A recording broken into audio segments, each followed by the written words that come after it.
Récemment, Isabel Zendal est devenue célèbre pour avoir nommé l'un des derniers hôpitaux construits dans la capitale espagnole.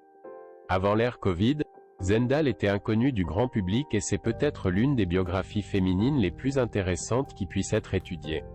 Son importance est telle que même l'OMS la reconnaît comme la première infirmière en mission internationale. Les vicissitudes de la vie à la Corogne à la fin du XVIIIe siècle et son dévouement affectueux ont amené Isabel à devenir, encore très jeune, rectrice de la Casa de Expositos de cette ville. Un travail qui, sans aucun doute, exigeait une haute conception du service à ceux qui en ont le plus besoin. Mais, évidemment, cette circonstance n'aurait pas conduit à une reconnaissance publique au-delà de la sphère purement galicienne.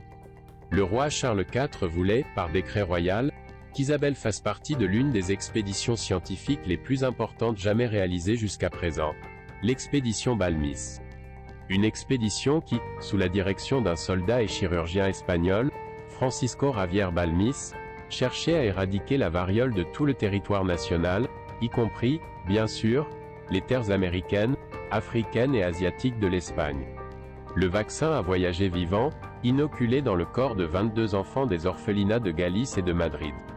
Pour prendre soin de ces « viales », parmi lesquels se trouvait son propre fils, Benito Vélez, la présence d'Isabel Zendal était nécessaire dans l'expédition philanthropique par excellence qui partit pour les îles Canaries le 30 novembre 1803.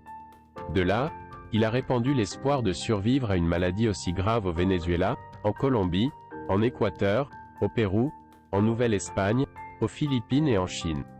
Balmis est venu à Canton pour se faire vacciner. De là, il retourna à Acapulco et ce fut la destination finale de Zendal et de son fils, qui ne retournèrent pas en Espagne. Au retour, Balmis a étendu le vaccin à d'autres puissances européennes, notamment à l'Angleterre. L'Espagne, une fois de plus, s'est placée à la tête du monde en matière de développement humain intégral et Zendal, un modèle de mère pour ceux qui n'en avaient pas et d'infirmière par excellence.